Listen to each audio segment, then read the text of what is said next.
Todos vendo e ouvindo bem? Sim, professora. Sim, professor. Obrigada. Sim. Bom, então o nosso assunto é DNA recombinante. Vocês vão encontrar várias terminologias relacionadas, né, com essa área de pesquisa. Por exemplo, métodos em biologia molecular, tecnologia do DNA recombinante e tecnologias de informação com base no DNA.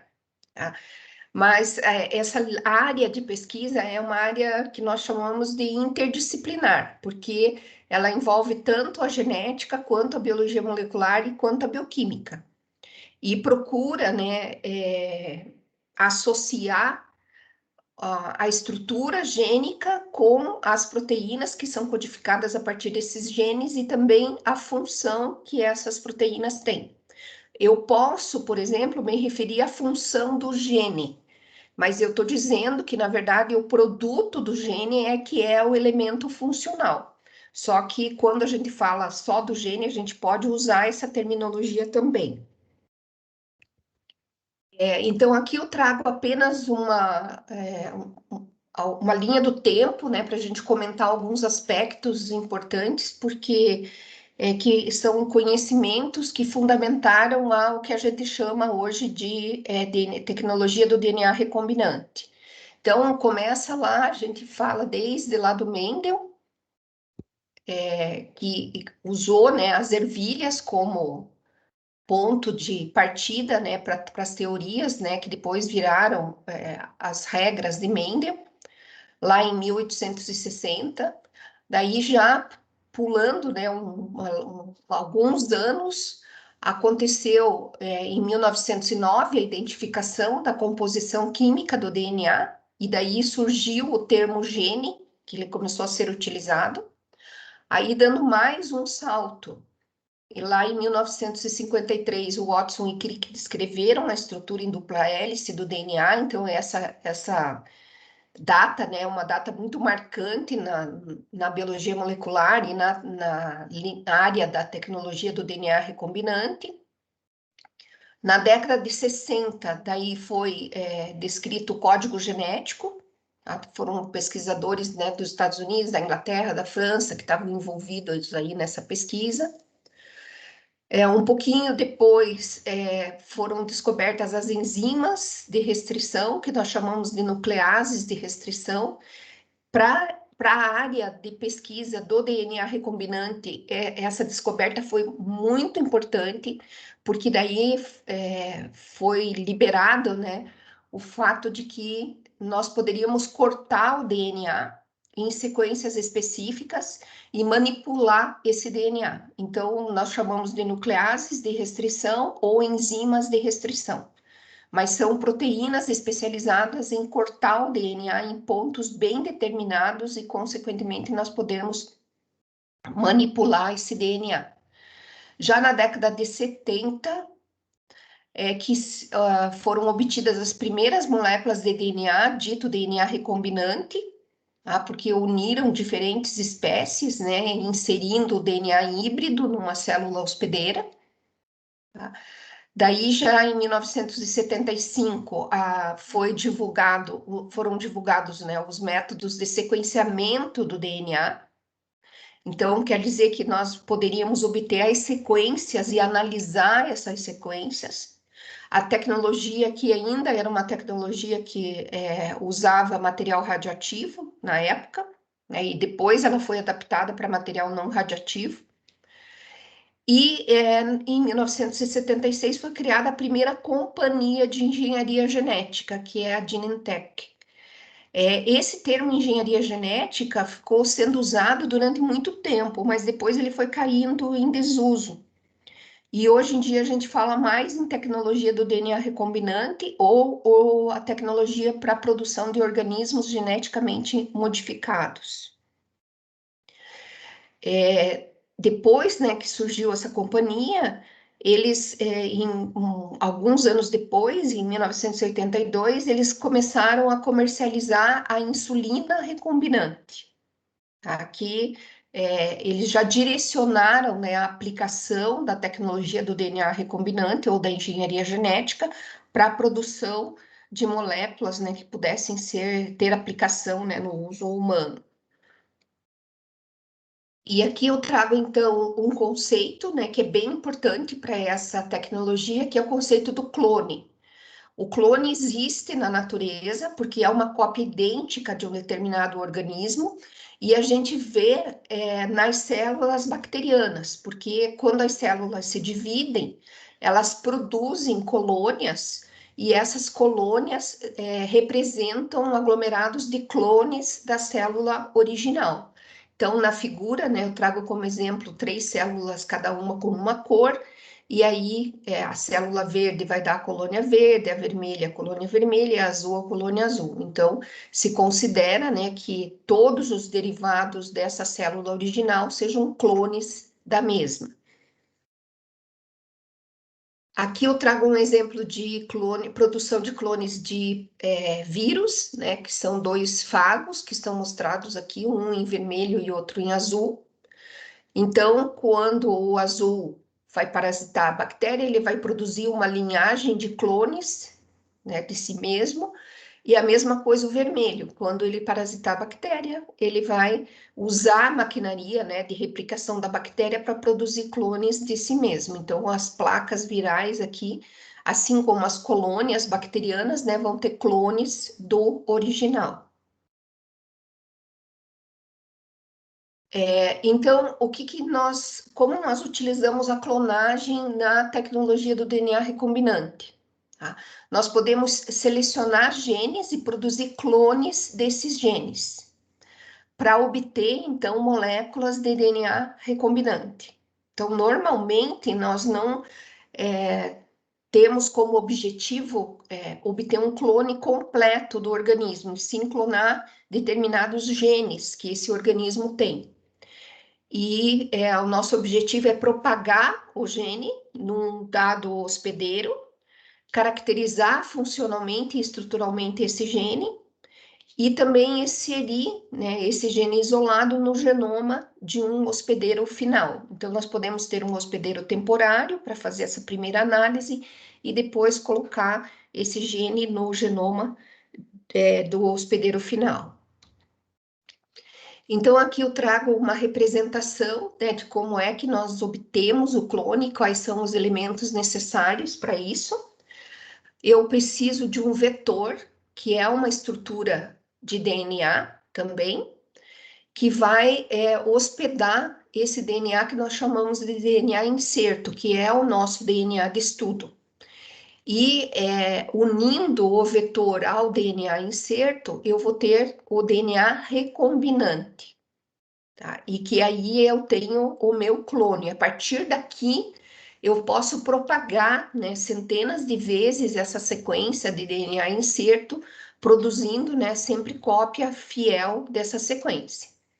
Então, para obter esse DNA recombinante, eu primeiro preciso selecionar um DNA inserto, fazendo a digestão com as enzimas de restrição, quer dizer, cortando o DNA cromossomal, que é a minha fonte de DNA inserto, com essas enzimas.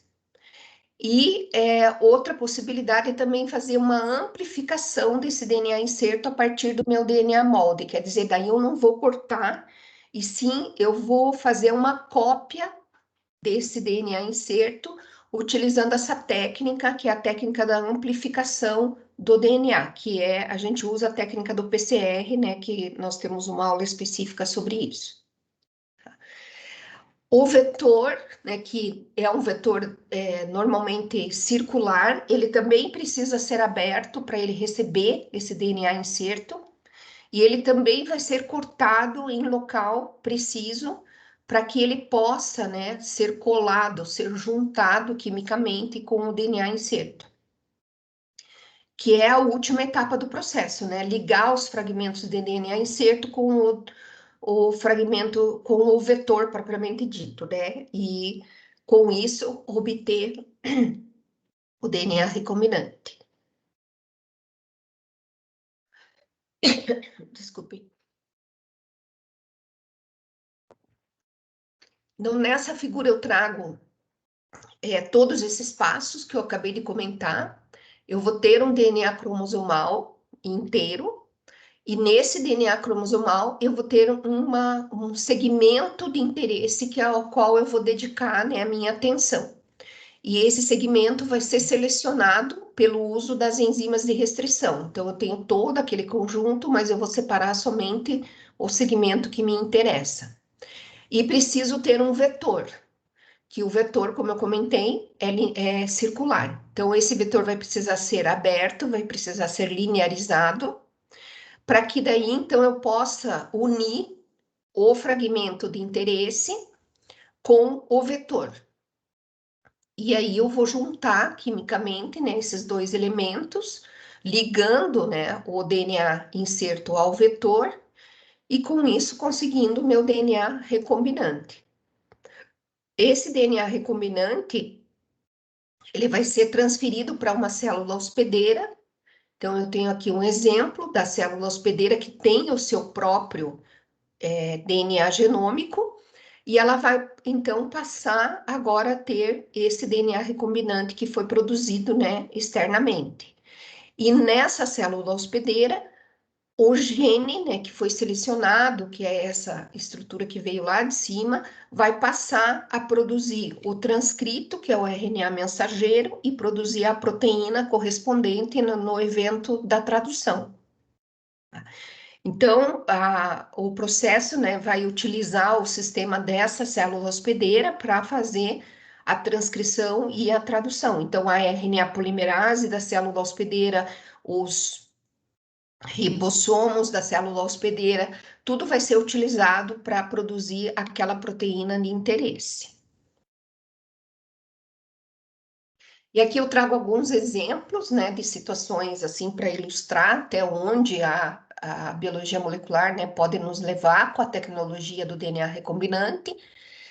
Aqui à esquerda eu tenho uma placa com estruturas verdes, né, que são colônias de bactérias expressando uma proteína verde fluorescente, que se chama proteína GFP. Essa proteína, ela é derivada da água-viva. Então, um gene de água-viva que codifica para essa proteína foi clonado num vetor, e esse vetor foi transferido para células bacterianas hospedeiras, e a partir disso, essas células começaram a expressar essa proteína, então começaram a ter essa coloração aqui esverdeada. A mesma coisa com esses ratinhos. Esse gene foi transferido, né, para esses ratinhos, e por isso eles começaram a expressar essa proteína e apresentar essa coloração esverdeada. Nessa outra figura, eu tenho uma planta de tabaco que recebeu o gene de uma enzima de vagalume, tá, que codifica uma enzima, né, que é a luciferase. Então, quando o vagalume acende, né, aquela luzinha que vocês conhecem, é porque essa luciferase que está ativa, e existe um gene codificador para luciferase, esse gene foi transferido para a planta de tabaco, e agora é a planta que acende, né, porque ela está expressando essa proteína. Então, o que nós precisamos, né, no método do DNA recombinante para produzir um clone é um gene isolado e um vetor molecular. Tá? O termo vetor indica que ele está carregando, né, que ele está carregando esse gene isolado que é o que nos interessa. Tá? Então, quando o DNA está clonado, né, está ligado a esse vetor molecular, é muito simples para multiplicar e expressar esse DNA inserto, porque é o objetivo, né, nessa técnica, é isolar, multiplicar e expressar aquele DNA inserto que foi isolado. E para isso eu preciso de uma célula hospedeira. Então, aqui eu trago um outro exemplo, né, de duas situações que eu posso utilizar para isolar esse gene. Aqui à esquerda, eu tenho uma parte, né, do genoma de coli que está representado, e tem uma série de genes que estão identificados aqui no genoma, que isso já é conhecimento prévio. E pela técnica de utilização da enzima de restrição, esses segmentos de DNA, eles podem ser isolados do genoma maior. Então, aqui eu tenho, né, um conjunto de genes que foi isolado pelo método da clivagem com as enzimas de restrição. E o objetivo aqui é clonar esse gene específico, que é o TRPA. Então, o TRPA está misturado com esses outros genes, eu preciso, de alguma forma, isolá-lo, né, desse conjunto. A segunda possibilidade é fazer uma amplificação do gene já específico, que é o TRPA, e não dar bola para os outros genes que estão aqui em volta dele. Então, a técnica que é usada, que hoje é a técnica mais moderna mesmo, é a reação em polimerase, da polimerase, reação em cadeia da polimerase, que é o PCR, em que eu vou isolar realmente esse gene. Eu vou direto nesse gene, fazendo cópias, múltiplas cópias desse gene. Então, o conjunto aqui que eu obtenho é somente do gene TRPA. Então, aqui eu não preciso me preocupar ainda em isolar do conjunto, como eu teria que fazer nesse caso que está mostrado aqui à esquerda. Mas esse caso também é um caso possível de se usar. Só que ele é bem mais trabalhoso. Aí, o que que eu vou fazer, né, com esse fragmento? Eu preciso clonar o DNA original, e para isso eu vou cortar esse fragmento. Então, aqui na esquerda eu tenho uma figura que mostra uma sequência, né, de DNA duplex, e que essa sequência, em determinados pontos, ela vai ser reconhecida pela proteína, que é a enzima de restrição, que é a enzima de corte. E essas tesourinhas estão representando, então, a ação da enzima. E o que que vai acontecer, então, esse fragmento que está entre as duas tesourinhas é o fragmento que vai ser isolado. E como é que eu vou visualizar esse fragmento lá no laboratório? Então, nós usamos uma técnica, que é a técnica da eletroforese, que faz com que eu possa visualizar o fragmento de DNA, né, de acordo com o tamanho que ele tem. Então, na eletroforese, eu tenho uma migração dos fragmentos de acordo com o tamanho que eles têm. Eles saem aqui de uma origem, que é essa parte superior, e à medida e eles vão migrando em direção a um polo, que é o polo positivo. Uma vez que nós já vimos isso anteriormente, o DNA é negativo, então ele vai sair do polo negativo e vai migrar para o polo positivo, porque a eletroforese é um sistema de migração no campo elétrico. E aqueles fragmentos que têm um tamanho menor migram mais rápido em direção ao polo positivo, e os fragmentos que têm um tamanho maior migram de forma mais lenta. Então, com isso, eles se separam. Aqui ao lado, né, nessa linha M, eu tenho uma representação do tamanho dos fragmentos em pares de base. Então, 400 pares de base, daí 250, 200, 100 até 50. E na linha 1, eu tenho os fragmentos que foram obtidos pelo corte daquele DNA inserto que eu estou investigando.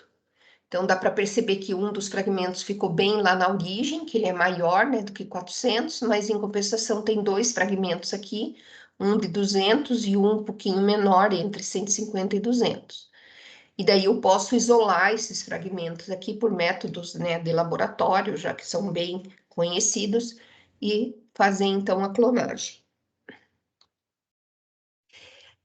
Falando um pouco dos vetores moleculares, existem vetores para diferentes estratégias. Por exemplo, existem vetores para trabalhar com hospedeiros que são bactérias e leveduras, ou só bactérias, ou para leveduras que são os maiores. E esses vetores, eles vão ser escolhidos de acordo com o tamanho do inserto que eu quero fazer o clone. Então, se eu tenho insertos pequenos, como é o caso aqui de 5 a 10 quilopares de base, eu vou escolher esses tipos de vetores que estão marcados aqui, do tipo plasmídio, do tipo bacteriófago.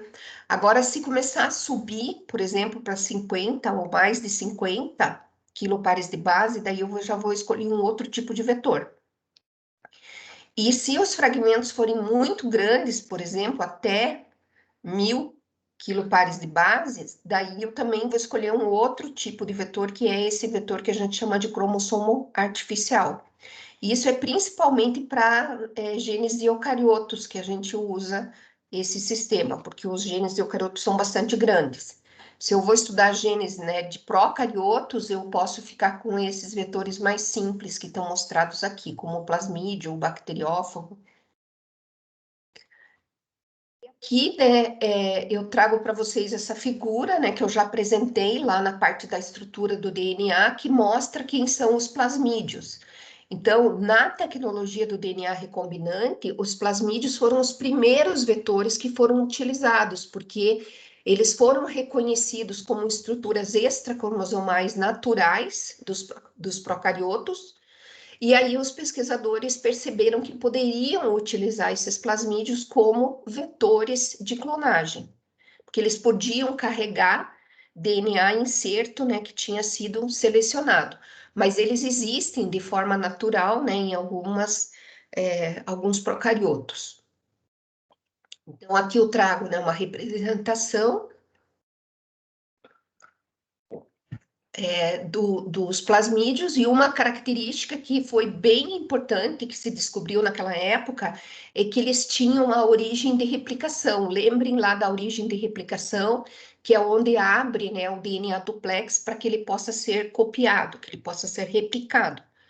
Embora ele seja independente do DNA cromossomal, esses plasmídios naturais, quando eu estou olhando a bactéria, né, somente, eles vão se replicar quando o DNA cromossomal se replicar, porque a replicação tem por objetivo passar a informação para as células filhas.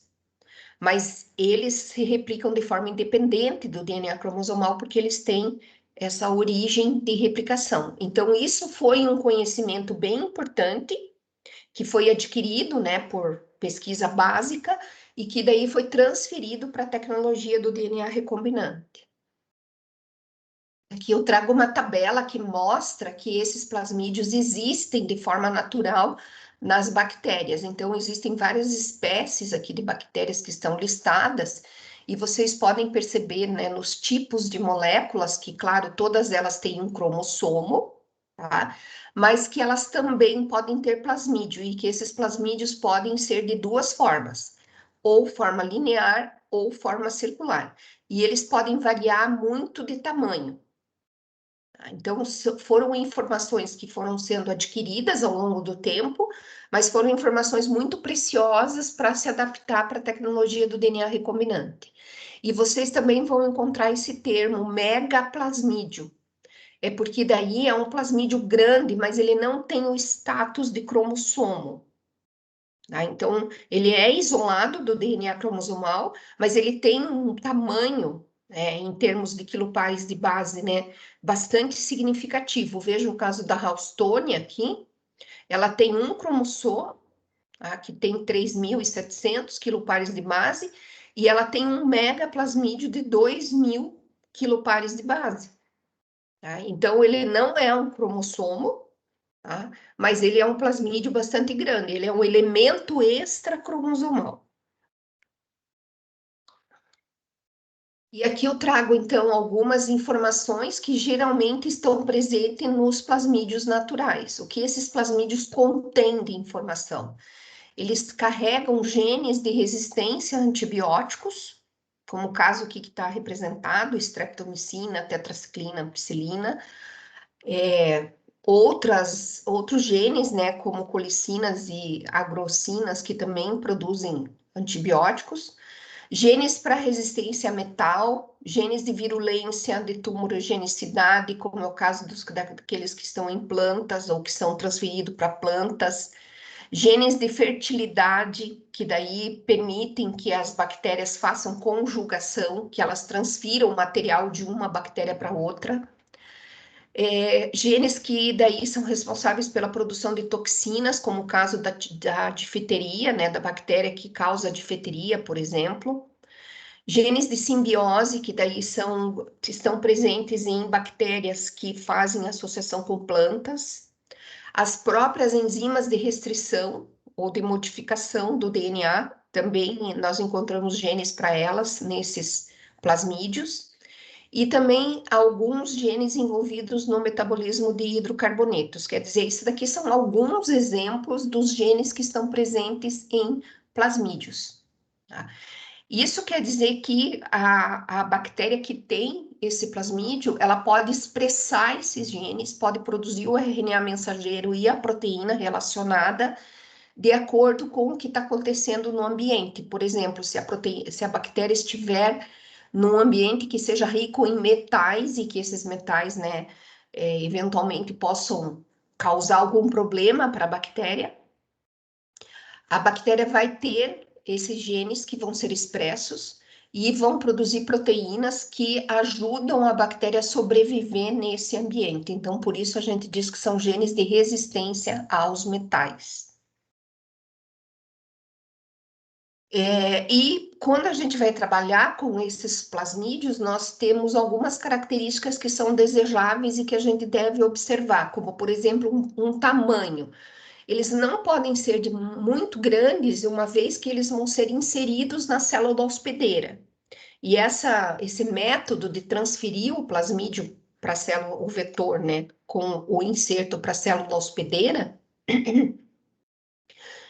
é um método químico ou de choque, por exemplo, e que nós temos que forçar a entrada do vetor com o inserto na célula hospedeira. Tá? Então, por isso a gente prefere não usar um vetor muito grande, porque isso pode causar problema. Outra situação é a origem de replicação. Ele tem que replicar de forma autônoma na célula hospedeira. O terceiro item é o fato dele possuir um gene de seleção. E o que significa isso? Ele vai ter, esse vetor vai ter genes que expressarão proteínas que nos ajudarão a identificar a presença desse vetor na célula hospedeira. Porque nós vamos fazer o nosso clone fora da célula hospedeira, e daí nós vamos transferir o nosso clone para a célula hospedeira, e nós precisamos ter certeza de que está lá dentro. Então, esse gene para a seleção é um gene de monitoramento da presença do DNA inserto, né, na célula hospedeira. E também ele possui agora os sítios de enzima de restrição, né, para que a gente possa ligar o DNA inserto nesse vetor, porque esse vetor tem que ser aberto e ele vai ser aberto utilizando essas enzimas de restrição. Tá? Uma outra questão também importante é a gente não usar um inserto muito grande. Então, quando nós selecionamos o gene que nós vamos estudar, nós preferimos utilizar a parte mais referente ao gene. Eu posso carregar uma vizinhança junto, mas essa vizinhança não pode ser uma coisa muito grande, porque eu vou aumentar o tamanho do vetor. Então, aqui eu trago uma outra característica que a gente olha, que é o fato do número de cópias que esses vetores podem produzir.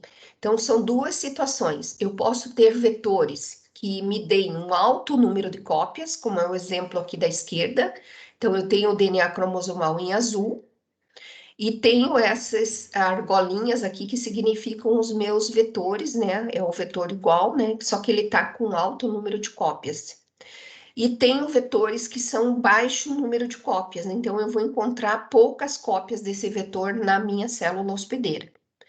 Claro que para nós é interessante ter um alto número de cópias, porque daí se a gente quer selecionar esse DNA inserto, né, e ter várias cópias desse DNA inserto, se eu tiver um vetor com alto número de cópias, isso vai me facilitar. Mas às vezes a gente tem que usar o de baixo número de cópias também. Uma outra característica é o fato da faixa hospedeira. Se o vetor que eu vou usar, ele serve para qualquer célula hospedeira, ou se ele tem uma célula hospedeira específica. Se ele tiver uma célula hospedeira específica, nós dizemos que ele tem uma faixa hospedeira restrita. Então, por exemplo, esse caso aqui do meu vetor vermelhinho, que ele está aqui presente só nessa hospedeira, que é a Escherichia coli. Mas também eu tenho vetores que eles podem, eu posso colocar em diferentes células hospedeiras. Então, nós chamamos de faixa de hospedeira ampla. E aqui eu trago o exemplo, né, desse vetor verdinho, que ele pode ser hospedado em coli, em pseudomonas e em risóbio. Quer dizer, ele replica, né, ele se mantém estável em diferentes células hospedeiras. E a característica agora relacionada à questão do gene de resistência, ou um gene marcador. Então, eu trago como exemplo esse plasmídio, aqui é um vetor de clonagem, e ele é chamado de PBR322, ele é um vetor bem antigo, né, de laboratório, mas ele funciona bem. É um vetor simples, porque ele tem poucas informações, mas são as informações necessárias para trabalhar com ele. Então, a primeira informação, ele tem origem de replicação. A segunda informação, ele é pequeno. Ele tem 4.361 pares de base, então ele é uma estrutura circular pequena.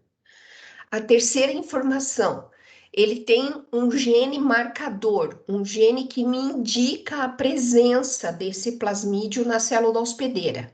Qual é esse gene? É o gene de resistência à ampicilina. A ampicilina é um antibiótico.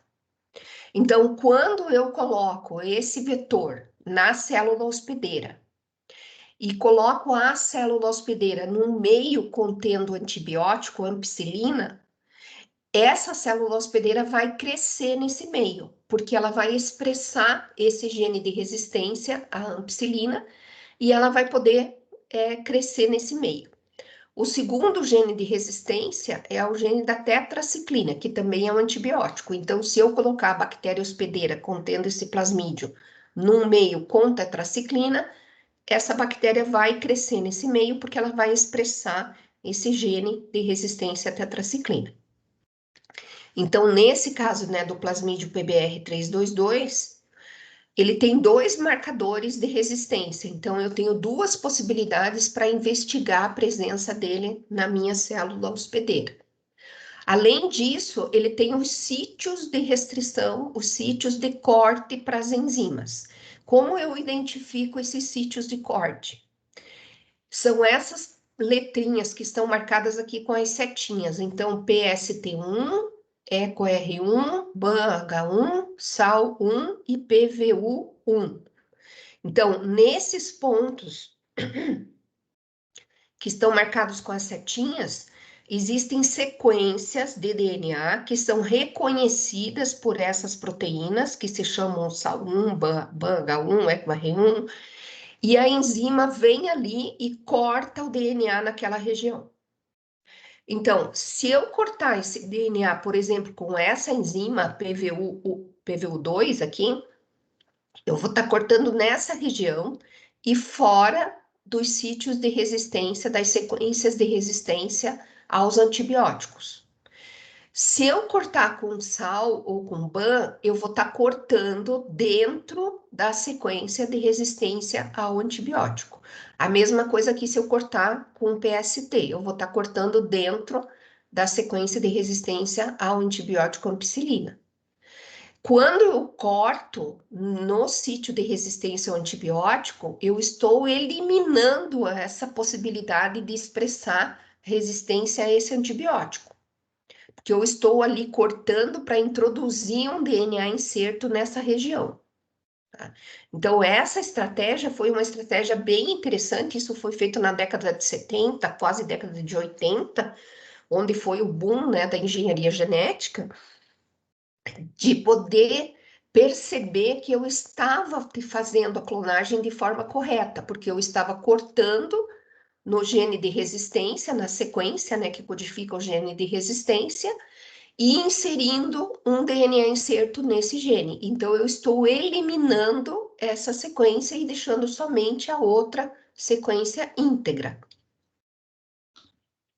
Então, é o que está mostrado aqui, tá? Nessa figura. Eu tenho novamente, né, esse plasmídio, Ele tem uma origem de replicação, tem uma sequência que codifica para resistência à ampicilina e uma sequência que codifica para uma resistência à tetraciclina. Tá? Aí, o que eu vou fazer? Eu vou cortar o meu DNA de investigação e obter um DNA inserto, e daí eu vou ligar esse DNA inserto aqui nesse meu vetor. E como é que eu posso fazer? Eu posso, por exemplo, cortar aqui nessa parte onde eu tenho sítios de enzima de restrição, quer dizer, sequências de reconhecimento, né, pelas enzimas de corte. Eu posso cortar, por exemplo, aqui no BAM e introduzir o meu inserto aqui. Se eu introduzir o meu inserto nessa região, eu vou eliminar a capacidade de resistência à tetraciclina, mas eu vou manter a resistência à ampicilina ainda íntegra. E daí, então, eu vou ligar, né, esse meu inserto nesse meu vetor e vou transferir esse material para uma célula bacteriana e colocar essa célula bacteriana para crescer no meio. Um meio que tenha ampicilina e tetraciclina. Então, aqui o vetor que não recebeu o inserto, ele vai crescer nesse meio, porque ele tem tanto a sequência ampicilina quanto a sequência tetraciclina íntegras, mas aquele vetor que recebeu o inserto, que está mostrado aqui embaixo, ele vai ser sensível à presença da tetraciclina no meio. Então, a bactéria que tiver carreando, né, esse DNA recombinante, ela vai ser sensível à tetraciclina, mas ela vai continuar sendo resistente à ampicilina, porque o gene da ampicilina ainda está funcionando. Então, com isso, eu vou perceber quais são as células que contêm o inserto e quais são as células que não contêm o inserto.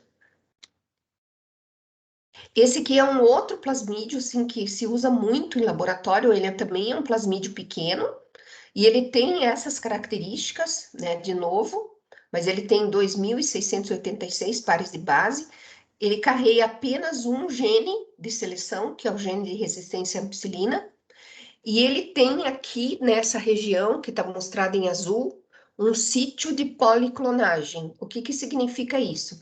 Nessa região em cinza, eu tenho uma sequência de DNA que ela pode ser reconhecida por muitas enzimas de restrição. Então, todas essas enzimas de restrição que estão listadas aqui ao lado, elas encontram sequências de reconhecimento nesse sítio, por isso que a gente chama de sítio de policlonagem. Eu posso cortar com a RIND, que é a primeira, com a PST, que é a quarta, com a XBA embaixo, ou com BAN, posso cortar com ECO, eu posso ter várias opções para eu cortar esse vetor. Tá? Isso facilita muito a vida, porque às vezes no laboratório a gente não tem a enzima que o vetor precisa para ser cortado, mas então aqui a gente pode ter uma ou duas ou três enzimas e a gente já resolve o nosso problema, porque esse vetor aqui é um vetor que tem esse sítio de policlonagem. E aqui embaixo ele tem a origem de replicação. Vocês vejam, ele é super simples. Ele tem a origem de replicação, sítio de corte para enzima e um sítio de seleção, que é aquela sequência que expressa resistência a um antibiótico. Então, aqui está mostrado para a gente perceber que é uma sequência de DNA mesmo, né? Está mostrado de novo o PUC, que é o vetor. Então, nessa região aqui do sítio de policlonagem, que eu acabei de mostrar para vocês, eu tenho uma sequência de DNA, e essa sequência de DNA é reconhecida por diferentes enzimas. Então, vocês percebam que às vezes elas estão quase que uma sobreposta às outras, que eu tenho 3 enzimas que cortam nessa posição. E aqui no caso KPN também, né, tá quase sobreposta à seguinte aqui. Então, vejam, é uma região curta de DNA, mas ela é bem importante porque ela me dá várias possibilidades. Eu posso cortar aqui, mais perto do 5' posso cortar aqui no meio, posso cortar mais perto do 3', posso escolher onde eu quero cortar. Tá? E aqui abaixo eu tenho a mesma, só que daí no sentido oposto, né? Porque aqui ela está invertida, ó. O eco está na ponta 5 linha e o RIND aqui está na ponta 3 linha. E no PUC 19, que é uma variante desse PUC 18, o RIND está na ponta 3 linha e o eco está na ponta 5 linha. Mas os sítios, né, são exatamente os mesmos. Então, vejam, sítio de policlonagem, origem de replicação e uma marca de seleção para antibiótico. E agora vamos falar um pouquinho das enzimas de restrição, né? Então, essas enzimas são especializadas em cortar em locais bem específicos no DNA. E aqui eu trago no centro da figura, né, em colorido amarelo, verde e vermelho aqui, o DNA duplex, e em azul a enzima abraçando esse DNA duplex e selecionando o ponto em que ela vai cortar. E aqui embaixo, já vendo aqui a sequência, né, nós vamos perceber que existem sequências específicas para cada enzima. Então, vejam esse caso aqui, dessa enzima, EcoR1, ela reconhece o CGAATTC. Então, se essa sequência estiver presente no DNA, a proteína vai lá e corta o DNA naquela posição. Aqui eu tenho de novo, ó, o mesmo sítio eco aqui. Mesma coisa que eco R1 para esse lado e eco R1 para o outro lado. Aqui no centro tem um PST, né? Então tem um CTGCAG, que é reconhecido por essa enzima específica. E aqui é o caso, né, que eu mostrei anteriormente para vocês. Eu tenho um fragmento de um DNA cromossomal que tem vários genes e eu quero tirar esses genes aqui, isolar esses genes para que eles sejam clonados. Então, eu preciso conhecer essas sequências para saber, né, onde que as enzimas vão cortar. Isso é o que facilita a vida da gente, conhecer a sequência. Então, novamente mostrando, né, a proteína funciona como uma tesoura para cortar o duplex. E aqui eu trago exemplos, né, das enzimas que a gente conhece, que a gente usa no laboratório, e as sequências que elas cortam. Então, essas informações estão todas disponíveis para nós que trabalhamos no laboratório. Então, eu posso obter, né, se eu sei que a minha sequência tem, né, esses fragmentos aqui que podem ser reconhecidos pelas enzimas, eu vou direto na enzima que eu quero trabalhar. E cada enzima tem uma sequência específica, né? Se vocês olharem, compararem cada uma das sequências aqui, vocês vão ver que elas são específicas. Vejam que tem umas que cortam aqui, direto, né? E tem outras que cortam de forma nas pontas, né? Na ponta 3 linhas de cada lado do duplex. E o que existe hoje que ajuda muito, né, para nós do laboratório, são os programas para buscar os sítios de restrição na sequência de DNA. Então, se eu sequenciei o DNA que eu estou estudando, eu posso pegar essa sequência, colocar nesse programa, e o programa vai buscar os sítios de restrição. Ele vai me indicar se esses sítios de restrição existem e onde é que eles estão na sequência. Então, eu tenho aqui uma sequência, né, que está apresentada a partir da base 80, tá, que é o DNA duplex, e todos esses símbolozinhos aqui que vocês estão vendo são pontos de onde é que as enzimas vão cortar. Aqui embaixo a mesma coisa. Tem muito sítio de reconhecimento para as enzimas. Aí você tem que ver se aquela sequência te interessa e se você tem a enzima no laboratório, senão você manda comprar a enzima, né, atrás do laboratório fabricante e usa a enzima no teu material. E aí também o próprio programa de computador me dá a lista, né, das enzimas que podem cortar aquele DNA que eu estou estudando, qual é o sítio de restrição que é reconhecido por essa enzima, quantos sítios ele tem e em que posição e que eles se encontram lá no material que eu estou estudando. Então, isso daqui facilita demais a vida da gente e é um programa muito simples de se utilizar. Aqui eu trago o mesmo vetor, né, que eu já comentei, só para mostrar, né, que aquilo que eu disse anteriormente, as sequências apresentam vários sítios de restrição.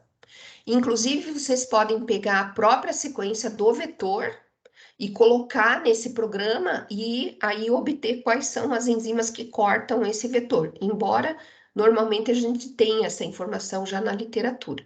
Então, aqui no gene da tetraciclina, ó, existem várias possibilidades de enzimas para serem utilizadas, e a mesma coisa aqui no gene da ampicilina. Tá? Se eu quiser cortar na ampicilina e fazer um corte único, eu escolho uma enzima que está aqui e que não está presente aqui na tetraciclina, porque senão eu também vou cortar aqui na tetraciclina. E aí, né, se eu já tenho agora o vetor cortado, o vetor aberto, o que que eu vou fazer com esse vetor aberto? Eu vou ligar o meu DNA inserto. Tá? Então, essa parte cinza que está mostrado aqui é a parte do DNA inserto que eu estou ligando aqui no meu vetor. Essa estratégia foi utilizada até para construir novos vetores, porque daí, né, os pesquisadores descobriram essa facilidade do DNA, dos sítios de policlonagem, e começaram a construir sítios de policlonagem sintéticos e construir vetores. Tá? Então, hoje em dia, existe uma série de vetores, inclusive gente no laboratório, se quiser, pode construir o próprio vetor. Eu tenho um vetor aqui que eu gostaria de ter as características X, Y e Z. Então, eu posso usar essa estratégia e construir um vetor específico para aquele objetivo que eu tenho no laboratório. Mas o importante é saber que aquele vetor que foi aberto, ele pode ligar com um DNA inserto, e daí ele vai fechar de novo, né? Vai circularizar novamente e ter um DNA recombinante. Esse foi o caso, né, que foi utilizado para produzir esse polylinker aqui do PUC. Os pesquisadores fizeram esse tipo de estratégia, abriram um vetor já conhecido e inseriram um sítio de policlonagem para facilitar a vida do pessoal do laboratório. E as enzimas de restrição já são produzidas, né, por muitos fabricantes aí, né, no mundo, e elas trazem as informações qual é a sequência que elas cortam. Então, se você quiser escolher uma enzima de restrição, você vai olhar a bula dessa enzima e vai visualizar, ó, ela corta nessa sequência. Então, eu vou usar essa enzima para o meu trabalho. E aqui mostra, então, como é que o sistema funciona, né? Eu tenho aqui uma sequência de DNA que vai ser cortada por uma enzima de restrição, os fragmentos de DNA vão ser separados, e aí eu vou inserir um DNA inserto, né? Ou vou simplesmente voltar a ligar esse fragmento, utilizando uma outra enzima que se chama DNA ligase.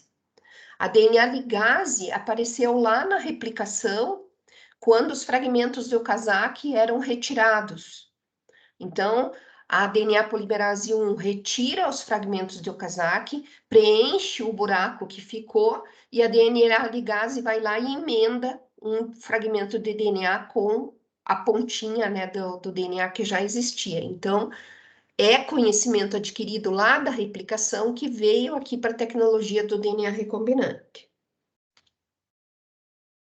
E aqui está mostrado o que a DNA ligase faz, né? Eu tenho essa fita vermelha que tem uma ponta, uma sequência de bases, e tenho essa fita azul que também tem uma sequência de bases que é complementar a essa ponta vermelha. Então, as duas pontas, a azul e a vermelha, se encaixam por complementaridade de bases, e a DNA ligase fecha os buraquinhos que ainda estão ali presentes. Então, o papel da da DNA ligase, melhor, é fazer a ligação dos fragmentos, porque os fragmentos primeiro se encaixam, mas eles não ligam, não conectam por ligação fosfodiéster. quem faz essa conexão é a DNA ligase. Então, aqui está embaixo a reação, né, catalisada pela DNA ligase. E é o que está mostrado aqui, então. Eu tenho aqui minha sequência de estudo, quero selecionar esse fragmento que está em azul, retiro esse fragmento utilizando as enzimas de restrição, as enzimas de corte, né? Corto o meu vetor também com essas enzimas de corte, e daí eu ligo o meu DNA inserto que está em azul ao meu vetor e fecho, né, colo essas pontas usando a DNA ligase. E aí eu tenho o que eu chamo de plasmídio recombinante. Então, aqui está toda a sequência, né? Eu tenho um vetor de clonagem e tenho o meu DNA cromossomal, aqui no exemplo é um DNA eucariótico. Vou fragmentar esse DNA para selecionar o fragmento que eu quero, que é o vermelho, e vou abrir o meu vetor com as enzimas de restrição. Aí, né, vou colocar todos esses fragmentos juntos com o meu vetor e selecionar aquele que ligou o fragmento vermelho, que era o que eu tinha interesse. Nesse momento aqui eu vou usar a DNA ligase, né, para que ele fique fixo aqui, como um DNA inserto no vetor, para eu ter então o recombinante. Aí o que que eu vou fazer com esse vetor que contém o meu DNA inserto, né, que eu estou estudando? Vou transferir para uma célula hospedeira. Nessa célula hospedeira, ela vai se replicar, né, ela vai produzir várias células filhas, duplicando o DNA e duplicando o vetor recombinante, o meu plasmídio recombinante. Então, aí nas minhas células filhas, né, eu vou ter uma população também do recombinante. Então, eu estou aumentando a quantidade de clones que eu vou dispor para fazer o estudo. Agora eu vou trazer o exemplo de uma aplicação, né, que foi um dos primeiros casos de utilização da engenharia genética, né, numa aplicação clínica, que é o caso da insulina. Então, a insulina é um hormônio peptídeo, ela está formada, né, por aminoácidos, são duas cadeias de aminoácidos que estão aqui. Então, isoleucina, valina, glutamina, aquivalina, asparagina, etc. E essas duas cadeias, elas estão unidas por essas pontes aqui, ou ligações que a gente chama de ligações de sulfeto. Então, essa é a estrutura da insulina que é funcional. Então, o indivíduo diabético aplica a insulina para controlar, né, os níveis de glucose que ele tem no sangue. E o que os pesquisadores queriam fazer? Eles queriam apresentar uma nova técnica de produção da insulina que não utilizasse o pâncreas do porco, porque lá no passado, né, antes da década de 80, a insulina era purificada a partir do pâncreas do porco. Aí eles falaram, ó, vamos tentar fazer uma tecnologia de DNA recombinante para que a gente não precise ter lá uma criação de porcos, um matadouro de porcos e tudo mais, fazer tudo em laboratório e conseguir de uma forma mais simples, né, a produção da insulina.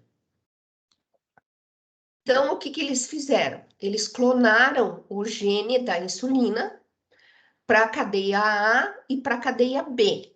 Então, é o que está aqui. Cada uma dessas cadeias aqui, né? Eles usaram uma sequência de DNA específica que codifica a sequência que está aqui na esquerda e a sequência que está aqui na direita. Só que eles fizeram isso de forma isolada. Tá? E usaram um vetor, né, que tinha uma resistência a antibiótico, que aqui no caso é a ampicilina, que tinha a origem de replicação, que tinha um sítio de corte com enzima de restrição, tudo isso que a gente acabou de falar. E aí clonaram, então, a sequência codificadora da cadeia A, tá? E transformaram numa célula hospedeira, que é uma célula bacteriana, e a mesma coisa para a cadeia B.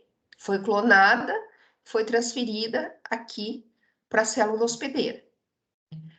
E aí cultivaram essas células em ambientes separados, para que eles purificassem a proteína expressa, né, o peptídeo, melhor, expresso pelo gene A e o peptídeo expresso pelo gene B.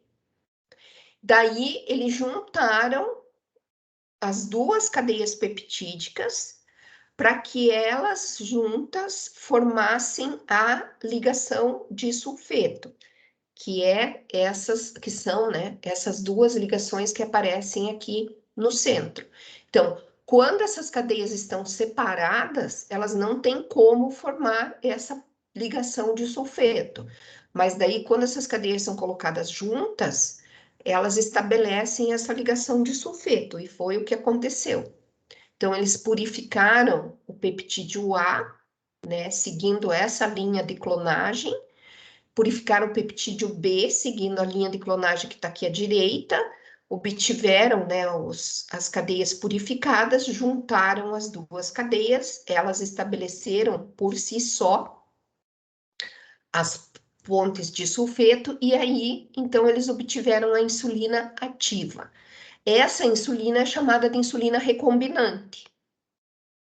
Então, hoje em dia, praticamente não se usa mais a insulina derivada, né, de porco, e se usa essa insulina que é muito mais fácil de produzir e tem uma parte estrutural, até de fábrica, né, muito melhor, muito mais tranquila do que uma criação de porcos. E a insulina recombinante, né, como eu falei, foi um dos primeiros produtos da engenharia genética, mas depois desse saiu muita coisa. Então, saiu anticoagulante, saiu fatores de coagulação, fatores de crescimento, hormônio de crescimento humano, interferon, anticorpos, vacinas, né, utilizando o DNA recombinante. Então, várias coisas, né, foram construídos em laboratório pela tecnologia do DNA recombinante, que hoje estão em uso aí, que a gente nem lembra mais que eles são derivados dessa tecnologia. Agora eu trago aqui uma situação um pouquinho diferente, porque é um plasmídio um pouquinho mais elaborado, porque é um plasmídio, ou um vetor, melhor, que ele permite a expressão controlada do gene que eu estou estudando. Eu continuo ainda tendo aquelas características importantes nesse vetor, que é a origem de replicação, uma sequência que codifica um gene de resistência, né, um produto de resistência a antibiótico, a sequência, que é a sequência de policlonagem, tá, que permite a ligação do inserto nessa região, tá? Mas o que esse vetor ainda tem a mais é que ele tem uma sequência promotora. Então, se vocês lembrarem lá da aula da regulação, vocês lembrem, né, que tem o promotor, tem o operador, tá? O operador é a região onde se liga uma proteína que impede a transcrição. Então, aqui, nesse caso, né, o O aqui significa do operador, tá? E o P significa do promotor. O promotor é onde se liga a RNA polimerase que vai transcrever o gene, né, que está aqui abaixo nessa sequência. Então, se eu clonar um DNA inserto aqui no polylinker, eu vou poder expressar de forma controlada esse gene que está nessa posição, porque ele está sujeito à regulação por esse promotor. E além disso, eu tenho já no próprio vetor um sítio de ligação do ribossomo. Isso me indica que quando a RNA polimerase transcrever essa sequência a partir aqui do promotor, ela vai produzir um RNA que contém um sítio de ligação do ribossomo, contém a sequência de bases que codifica para a proteína que eu quero estudar, e além disso, ela ainda tem uma sequência de terminação da tradução, quer dizer, eu vou ter um RNA mensageiro completo. com a parte 5' UTR, com a parte codificadora e com a parte 3' UTR. Só que essas partes aqui de promotor, de sítio de ligação de ribossomo e de sequência de terminação da transcrição, elas não são do meu gene que eu quero estudar. E sim, elas são do vetor que eu estou usando. Então, eu conheço o sítio de ligação do ribossomo. Então, eu não preciso clonar o sítio de ligação do ribossomo do gene que eu estou estudando. Eu posso usar esse que é do próprio vetor. Então, esse é um vetor um pouco mais elaborado, porque ele me permite fazer com uma expressão gênica com maior controle. E lembre, né, que esse tipo de construção ele foi baseado nessa construção aqui que é do Operon-Lac. Então, eu tenho o promotor do Operon-Lac, eu tenho a sequência operadora do sítio de ligação, né, do repressor, e tenho o gene que está aqui embaixo. Então, foi baseado nesse tipo de conhecimento adquirido que foi construído aquele vetor para se usar no laboratório. Inclusive, esse vetor, ele tem um gene aqui que codifica o regulador negativo. Então, quando esse regulador negativo está expresso, ele pode vir aqui no operador e, consequentemente, bloquear o sistema de transcrição. Então, eu posso simular na célula hospedeira uma situação que acontece, né, na célula normal, que está baseado nesse caso aqui do Operon-Lac, que já era conhecido.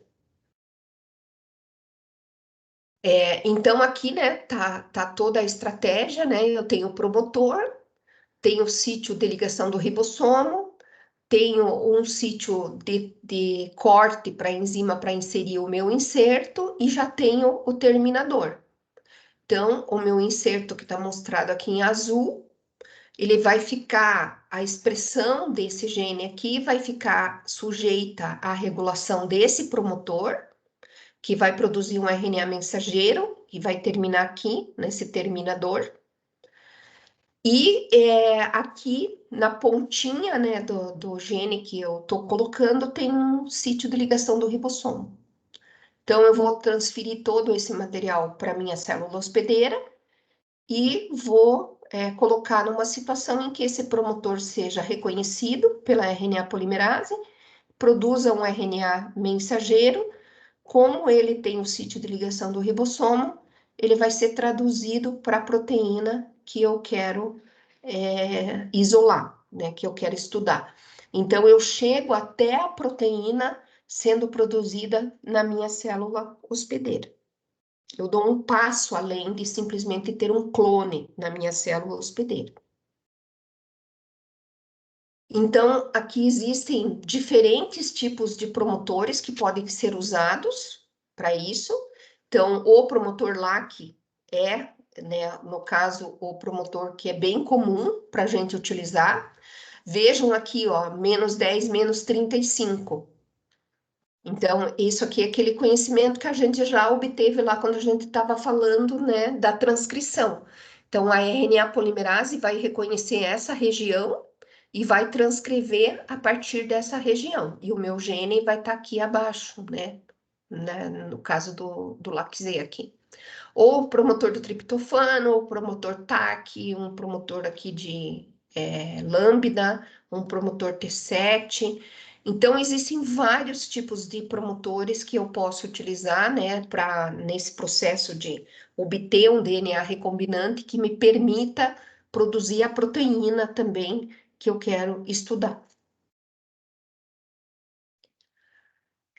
Nessa figura, então, eu trago um exemplo de uma situação em que eu tenho um plasmídio vetor, né, que me permite fazer esse tipo de análise, e vou colocar o meu DNA inserto, tá?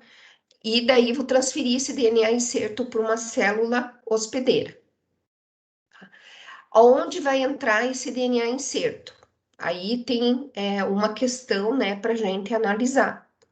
Então, eu posso ter um inserto dentro do gene LAC-Z, posso ter um inserto fora do gene LAC-Z, ou posso ter um caso em que o inserto não entrou, que também é possível de acontecer, tá? Então, vamos relembrar um pouquinho aqui o Operon-LAC. Lembrem que o Operon-LAC, né, tem esse gene LAC-Z. E esse gene LAC-Z, ele expressa essa proteína que se chama beta-galactosidase. Isso no promotor, né, original, no Operon-LAC original.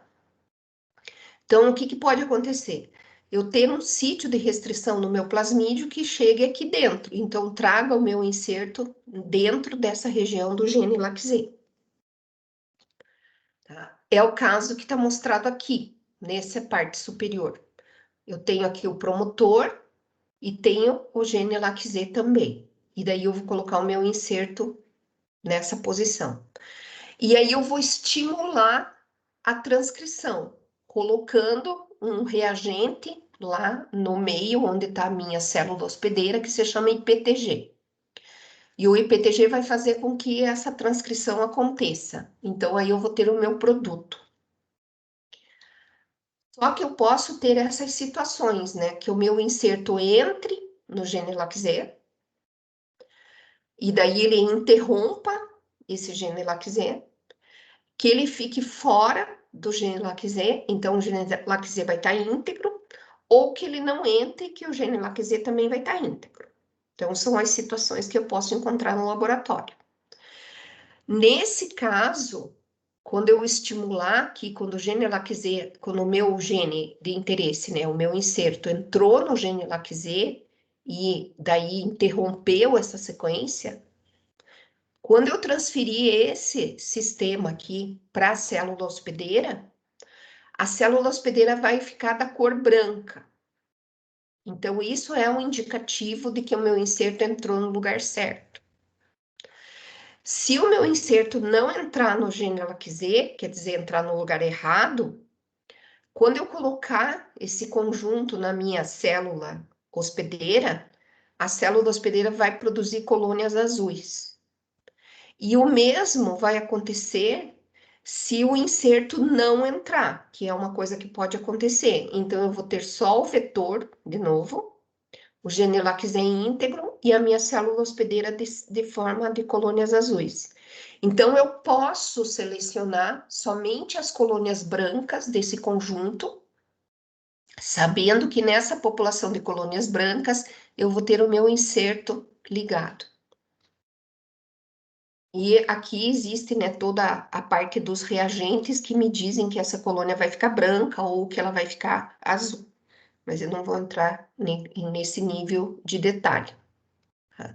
Então, o que eu tenho lá na minha placa é uma coisa mais ou menos desse tipo.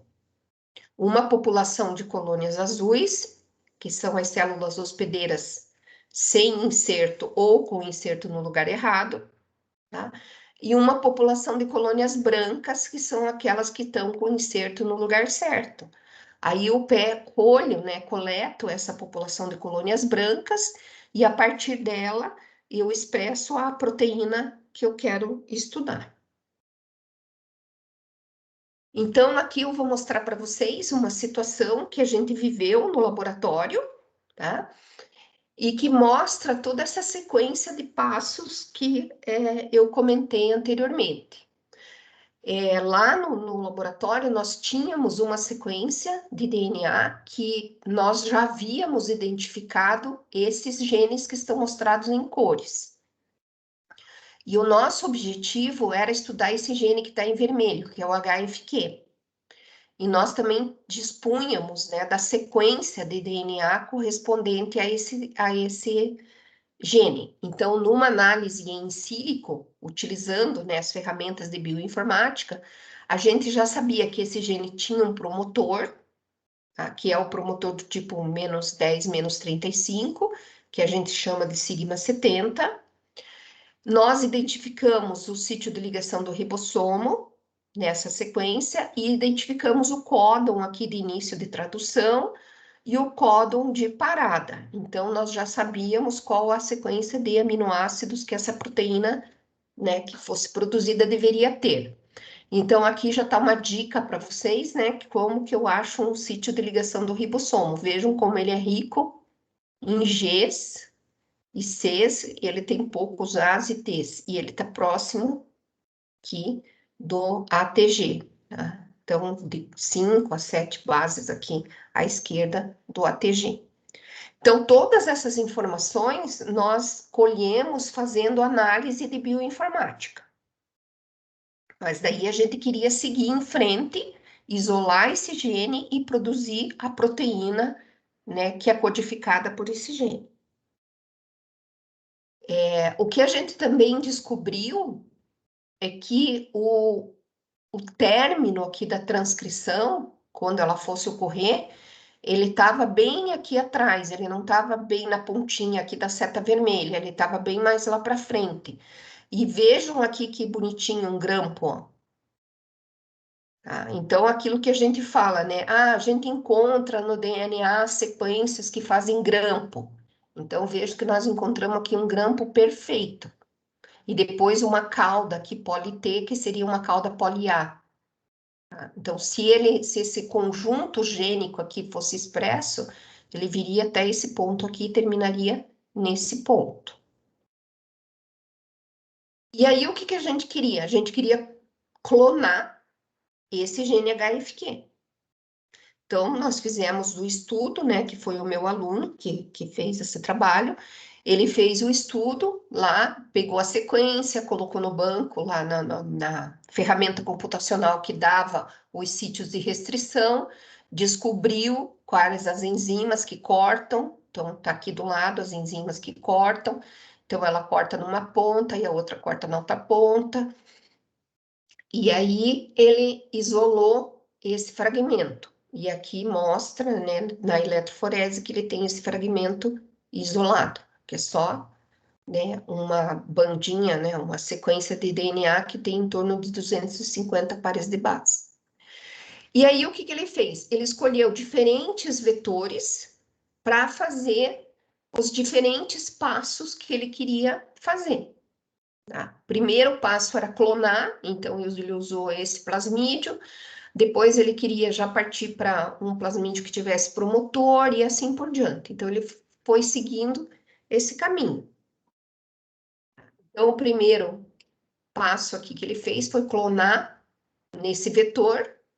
Então tá aqui a eletroforese mostrando que ele tem o vetor e mostrando que ele tem o gene, né, que foi clonado no vetor. Então, cada passo que ele foi fazendo, ele foi demonstrando fisicamente que ele tinha aquele resultado que ele queria.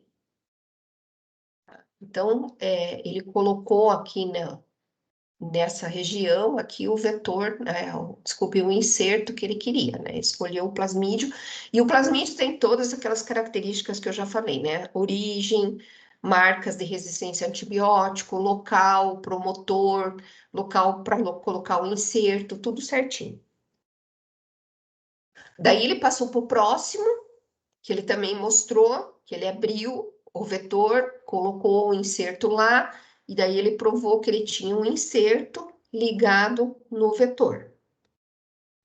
Então, foi esse aqui o vetor que ele usou, tá? Ele passou para o próximo, também a mesma coisa, abriu o vetor, colocou o inserto, mostrou que ele tinha o vetor ligado no inserto. Então, era esse daí o tipo de vetor, e nesse caso aqui ele tinha aquele promotor, lembram do promotor que eu falei, o sítio de ligação do ribossomo? Então, nesse caso aqui, ele podia expressar a proteína, ele podia obter, além do RNA mensageiro, a proteína, porque ele tinha um RBS aqui, que é um sítio de ligação do ribossomo. E daí, por último, ele chegou nesse vetor, tá? Que é o PET28A, tá? E também ele mostrou que ele tinha o inserto original ligado nesse vetor. Então, ele foi colocando em um, depois colocando no outro, assim por diante. Então, esse que ele também, a gente tem todos os mapas dos vetores, né, para a gente saber com o que a gente está trabalhando. Nesse caso, o que ele conseguiu? Ele chegou num ponto em que ele conseguia produzir o RNA mensageiro e ele conseguia produzir a proteína. porque ele tinha um RNA mensageiro que continha um RBS, que é o sítio de ligação do ribossomo. Então, esse RNA mensageiro era direcionado lá para toda a parte da tradução e produzia a proteína, que é o que a gente chama de teste de expressão de proteína. E daí ele coletou esse material que foi produzido, né, essa proteína que foi produzida, e fez uma análise específica para a proteína, que a gente chama de eletroforese de proteína, e mostrou que a proteína que ele estava trabalhando realmente estava expressa, que é essa mancha azul aqui que aparece na eletroforese. Então, ele já está com a proteína expressa. Daí ele fez um outro passo, que é um passo de purificação da proteína, porque vocês vejam aqui que no anterior, além da proteína que a gente queria, existiam outras proteínas que vieram junto, ó. Tem muita coisa, é o que a gente chama de contaminante, porque é o que a gente não quer, mas aquela que a gente quer está ali no meio, né, desse conjunto. Então, a próxima etapa é fazer um outro passo de purificação, e obter a proteína bem limpa, porque daí aqui a gente já vê que não tem mais proteína contaminante, né? Porque a gente faz alguns tratamentos no laboratório e purifica essa proteína. Então, com isso daí, ele conseguiu trabalhar com a proteína que era o objetivo dele. Então, vocês vejam que foi, né, vários passos. Esse outro figura que eu estou trazendo aqui para vocês, mostra aí uma clonagem com fago. Então, em vez de eu usar um vetor, como é o caso que eu mostrei anteriormente, existe o fago. Então, a ideia é exatamente a mesma, a linha de raciocínio é exatamente a mesma, só que o vetor que a gente usa é um vetor diferente. Eu tenho lá o meu DNA de interesse, eu corto esse DNA de interesse e seleciono o fragmento que eu quero, tá?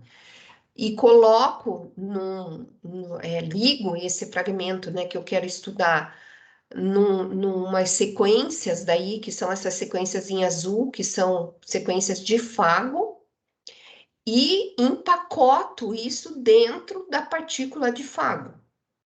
Então, em vez de eu usar um vetor específico, eu uso o fago como vetor. E daí eu uso esse fago para infectar as células bacterianas. Então, o fago que eu estou colocando junto com a célula bacteriana, ele contém dentro o meu DNA recombinante.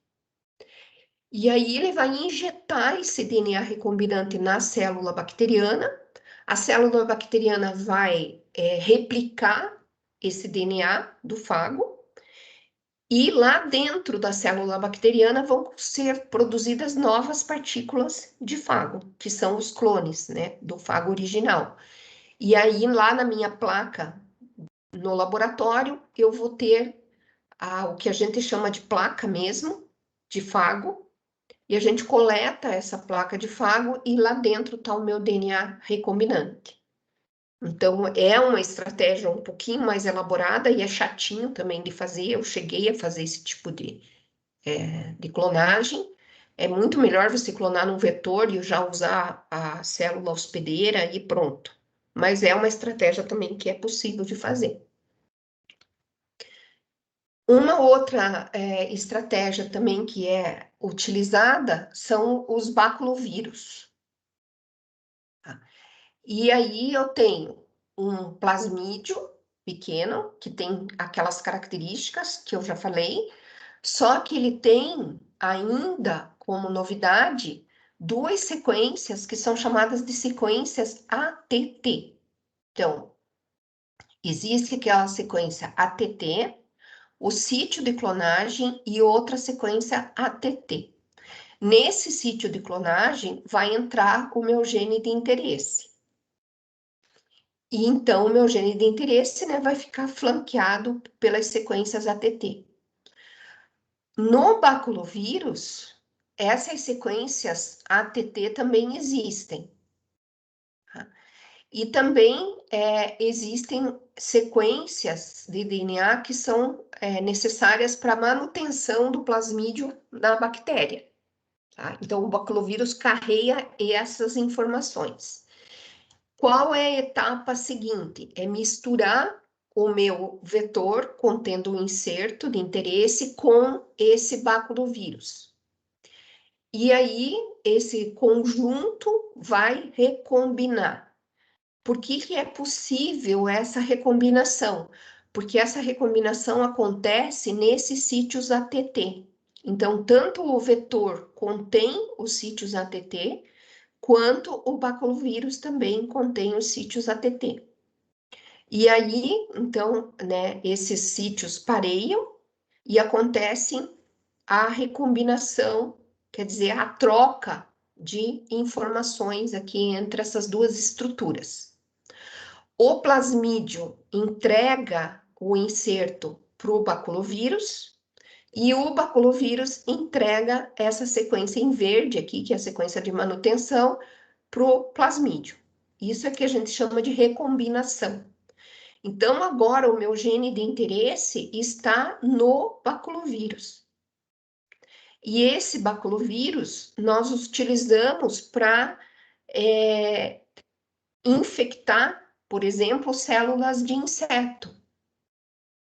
Aí o inseto vai passar a expressar a proteína de interesse a partir desse gene de interesse. E eu também vou poder coletar esses baculovírus a partir desses insetos, tá? E vou poder transfectar, né, em outros materiais que eu queira transfectar, tá? Mas, por exemplo, se eu tiver aqui nesse gene de interesse uma proteína tóxica, tá? O que vai acontecer? Esse inseto que receber o baculovírus, ele vai começar a expressar essa proteína tóxica. Tá? Então, por exemplo, aqui eu tenho duas situações. A larva do inseto selvagem, quer dizer, aquela que não recebeu o baculovírus, e a larva do inseto que recebeu o baculovírus. Como o meu gene de interesse está produzindo uma proteína tóxica, essa proteína está matando a larva. Então, é uma maneira de fazer o que a gente chama de controle biológico. Produzir baculovírus que contenham um gene expressando uma proteína tóxica, jogar esse baculovírus lá na plantação, por exemplo, onde existe uma larva que está destruindo a plantação, e essa larva vai ser infectada por esse baculovírus, e aí, à medida que a proteína é expressa, essa larva vai ser morta devido à expressão da proteína. Aqui eu trago os vetores BAC, que são os vetores que suportam grandes fragmentos de DNA. Então, isso é bom, por exemplo, para clonar fragmentos de eucariotos. Tá? E eles contêm as informações também que eu já comentei, mas eles são especializados para suportar fragmentos bem grandes, então eles ficam, né, um DNA recombinante BAC é um DNA recombinante grande, que daí eu preciso de uma estratégia mais elaborada para introduzir na minha célula hospedeira, mas de qualquer forma eu vou selecionar as células que receberam esse DNA recombinante do mesmo jeito que eu selecionei as células de outros tipos de vetores, quando eu usei outros tipos de vetores. O que importa aqui realmente é o fato de que ele favorece a clonagem de fragmentos bem grandes. Então, para quem trabalha com eucarioto, esse sistema é um sistema bem adequado. Aqui está mostrado exatamente a mesma coisa, né, que eu comentei. Eu vou fazer uma seleção utilizando os genes de resistência a antibiótico, tá? E aqui é o outro caso de artificial, cromossomo artificial de levedura, também tem a mesma questão, tá? Eu vou ter um gene marcador, vou ter uma origem de replicação, vou ter os marcadores de seleção, tá? Que serão os genes de antibiótico, vou fazer a digestão com enzimas conhecidas, vou acrescentar daí o fragmento que eu quero clonar, né? Que está aqui mostrado aqui embaixo, e daí vou ter esse tipo de vetor que vai ser transformado, mas aí ele vai ser transformado numa célula de levedura, ele não vai ser transformado numa célula bacteriana, tá? Por isso que ele chama de IAC, e o Y é de yeast, de levedura, tá? Então, ele é específico para utilizar em levedura. E no caso de eucariotos aqui, né, a gente sempre tem que pensar que daí eu tenho uma estrutura um pouco diferenciada, tá? O ideal é produzir um RNA mensageiro, porque daí eu já tenho o RNA maduro sem os introns, porque os introns atrapalham muito, né, para trabalhar com eles deixam a sequência grande e eles não estão trazendo a informação completa, né, da proteína, porque eles estão intercalando com os exons. Então, o ideal é produzir um RNA mensageiro. Daí, a partir desse RNA mensageiro, fazer um DNA, né? Fazer uma transcrição reversa, produzindo um DNA, que está mostrado aqui em azul, e aí clonar esse DNA. Então, essa estratégia é a estratégia mais adequada para você seguir quando você tem é, genes de eucariotos, porque daí você vai trabalhar com RNA maduro e a partir desse RNA maduro você vai produzir o duplex correspondente, né? O DNA correspondente. Então, é essa aqui que eu acabei de falar. Então, essa é a última parte, né? Relativa ao DNA recombinante. Eu estou à disposição agora para tirar dúvidas, mostrar novamente alguma coisa que ficou em aberto ou responder alguma curiosidade.